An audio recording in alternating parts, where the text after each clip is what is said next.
What is up, everybody? Jay Nell here with my UFC 208 recap video. I hope you saw it. It was a great event. Great night for me. I got 4 out of 5. Nice rebound from my 0-3 performance last week, and you didn't know that unless you pay attention to my social media. I didn't do a video. So let's talk about this event here. I got the first 4 fights correct, so I'm not going to go through naming each pick that I got. So just know first 4 fights I got, and really we're going to talk about the main event when we get there. Now, first fight, I got Dustin Poirier beat Jim Miller. I believe it was all 3 judges won. I think the last judge had it 28-28. I believe I had it a draw. But other 2 judges got it for Dustin Poirier, and I definitely agree. The first round was the closest. Dustin got the best of the stand-up game. He was just simply more accurate, more diversity in strikes. He landed more in these exchanges. However, Jim Miller managed to take him down in the first round and hold the top position for over a minute. So that first round was extremely close. When Dustin got back up from that position, a brawl broke out in like the last 20 seconds of the first round where they were going at it. But again, I think Dustin got the best of all of those exchanges. Second round, more of the same. Dustin was able to draw blood. He had Jim Miller backing up and backpedaling with his back up against the fence throughout the majority of that round. So I think he really won round 2. Round 3, a little bit more of the same. Jim Miller started to work on that league leg of Dustin Poirier, and it was noticeably damaged. Swollen with a knot on the side. Someone let me know if there was an injury there. You heard Jim Miller's corner yelling, "His leg is done, Jim! His leg is done, Jim!" So he lands a kick, buckles Dustin's leg, tries to land another kick. Dustin caught it and took him down. Smart.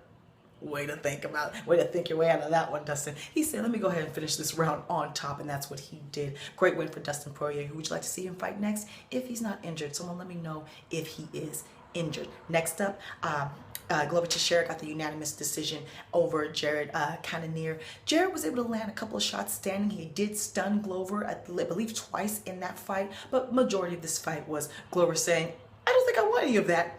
I'm going to take you down, ground and pound, hold top position," and whatnot. And so that's how that fight went. 3 rounds of that. Glover had everything to lose and nothing to gain. He's fighting someone ranked far below him, so he had to win. It was a dominant win, but it wasn't a explosive, spectacular highlight reel win. So let me know who you think Glover Teixeira should fight next. Now, next up, Jacare Souza got the win over Tim Boetsch in the first round, which is kind of what he needed to do that. Tim's not that far ranked below Jacare, but Jacare's trying to get a title shot here, so he couldn't have this be an unexpected bump in the road. He needed to finish Tim, he needed to do it impressively, and that's what he did. So the first round, they're going back and forth till Jacare got the takedown, and once he got Tim down, it felt like a matter of time, whether it be ground and pound or a submission, and it was a submission. He easily took full guard or full mount. He I won't say easily got the Kimura, but the moment he got his hands locked on the one arm of Tim, it seemed like he easily got that arm behind Tim's back all the way. He had to tap. He yelled out in pain. You saw he was like, "Ah!" His whole face turned red, and the arm, his whole upper body turned red. So he had to tap in the first round, like a minute or so into the first round. So this was a great win for Jacare. Jacare, nice and impressive, explosive the way he needed it to be. Called out Michael Bisping, of course, afterwards, or the winner of Bisping and Yoel Romero, which I think he will definitely get. He deserves it. Give Jacare that title shot. Who do you think Jacare should fight next, if not for the belt? Now, co-main event. This was the one I was going back and forth about the most. It was Anderson Silva versus Derek Brunson. Anderson Silva won the unanimous decision over Derek Brunson. 2 of the judges, I believe, gave him 28-29. One of them gave him 30-27, actually. I don't think it was 30-27. But the first 2 rounds, it consisted of Derek was active but wasn't really landing as much. He was moving forward a lot, walking Anderson down a lot. So maybe that's why the commentators thought that he was winning rounds 1 and 2. But all 3 of them, Joe Rogan, John Anik, and DC, thought that Derek was winning the first 2 rounds. And I was like, what are y'all looking at?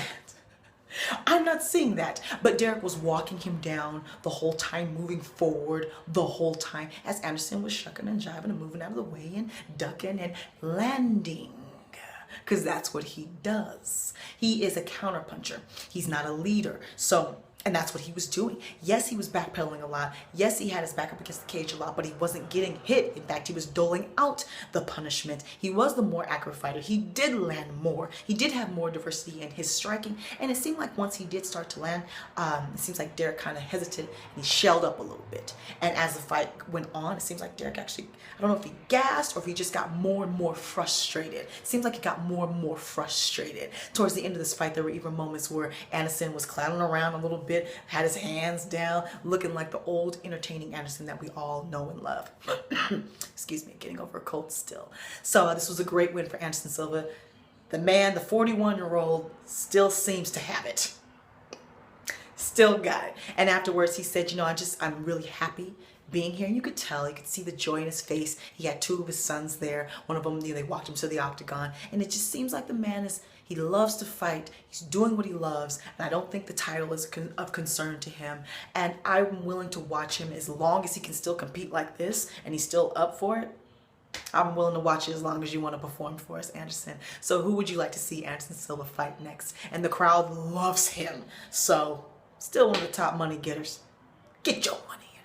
Now, main event, and we have a new women's featherweight champion, Germaine De Randemie. This was the only pick I did not get. She got the unanimous decision over Holm. All the 3 judges had it 48-47, and it should have been 47-47 because this fight should have been a draw. Now let's talk about it. This was a very close fight. As far as going either way, as far as the actual judge's decision to make it in favor of Germaine, I have no problem with that. This was depending on what you were looking at. Germaine landed like 87 headshots. She drew blood on Holly Holm. She stunned her a couple of times. Holly Holm, of course, had more cumulative damage. She had more body shots, more kicks. More kicks. She was pushing the pace more.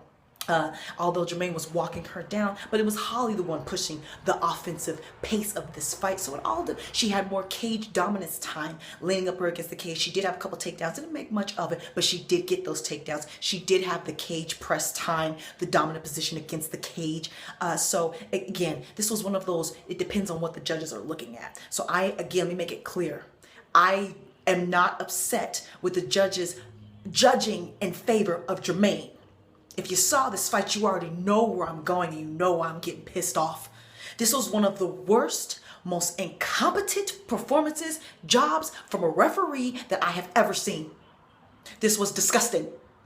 And to happen in a championship fight, main event, pay-per-view, this man should be immediately suspended, if not let go, reviewed, retrained, whatever has to be done. You got to take this man out the octagon. He's going to get a fighter hurt. Period. Let's talk about it. So again, I just told you how this fight went. It was cumulative damages, leg kicks, body kicks from Holly, big headshots from Germaine De Randemie, more accurate, more controlled, more measured. Holly started to weigh on her energy as the fight went on. She was clearly gassed and tired. If Holly Holm would have worked more kicks and knees into those combinations, she landed a beautiful question mark kick, I believe at the end of the 3rd round, that dropped her to one knee. She even landed a shot that stumbled her. She even landed a short shot that dropped Germaine to one knee in the last round. I think it's because Germaine was tired. So if Holly would have been working her kicks earlier in the fight, more kicks to the body, more head kicks, I think she could have won this fight a little bit more clearly. It would have been so close and could have gone either way. So that's what I think Holly could have done better. Just more kicks and shots at the end of those combinations. She was landing those when she threw them. Now, the end of the 2nd round, they're going at it. The buzzard clearly rings. Germaine lands an elbow clean, flush to the face of Holly that rocks her clearly after the bell. A point should have been taken away from Germaine. It doesn't matter that it was the first time and it was unintentional. If you have an unintentional blow that causes damage to your opponent, doesn't matter if it was the first time, you take away a point. You have to level that out. This was clearly after the bell. She nearly dropped Holly with this elbow. Holly got up, stumbling to her corner. I thought the fight was going to be over in the 3rd round because she hadn't even recovered when the 3rd round started. A point should have been taken away. Then again, after the third round, the bell buzzer clearly rings. Germaine lands not one, but 2 shots, a 2-piece at the end, after the bell. After the bell. Clearly lands them both on Holly again. If you weren't going to take away the point the first time, you damn should have taken away a point the second time. But you give her a warning? So I'm sorry. And I'm sorry, after the second time, Germaine, it's kind of hard to make the argument that it wasn't intentional, that you didn't know what you were doing. And I don't like that type of dirt. Okay, I'm a John Jones fan. I believe in bending the rules. If you ain't cheating, you ain't trying. But John Jones ain't never hit nobody blatantly after the bell like that. And I've never seen a fighter do it twice and not be apologetic afterwards. And we didn't see that from Germaine. Both times. After the fight, she said after the first time that the ref told her that the first one was on the buzzer. Well, if that's so, ref, then you shouldn't be a ref because you got some delayed hearing going on. Because we could see from outside watching it on a screen that the first one was late and the second one was damn sure late. The fact that there wasn't a point taken away from Germaine is a travesty. The fact that a ref was a deciding factor in who won this championship fight is appalling. It's disgusting. This should have been a draw because a point should have been taken away from Germaine De Randemie after the 1, but 2, but 3 illegal blows that damaged Holly Holm. Period, point blank. 47-47, all 3 judges, this was a draw. Unacceptable. Unacceptable. This ref should be immediately suspended, reevaluated, and possibly let go. You have the fighter's life, their health in your hands. You are there to protect the fighters. Some jobs are more important than others. If you don't do your job, someone's career could end. That elbow could have detached the retina, could have ended Holly Holm's career, broken an orbital bone. This is serious business. I've gone off on refs before. This was disgusting. This should have been a draw. Period, point blank. As far as I'm concerned, I got 4.5 right. All right, let me know how you did on all your picks. Let me know about what you think about Anderson Silva's performance, and please let me know what you thought about this main event. What should happen to, if this should have been a draw, about the points being taken away, what should happen to the ref, the whole 9. Let me know how you did on all your picks. Any injury updates, Dustin Poirier, the prelims, just talk to me. Follow me on Facebook, Twitter, and Instagram. I'm on Snapchat now. Subscribe, like, talk to me, take care, and goodbye.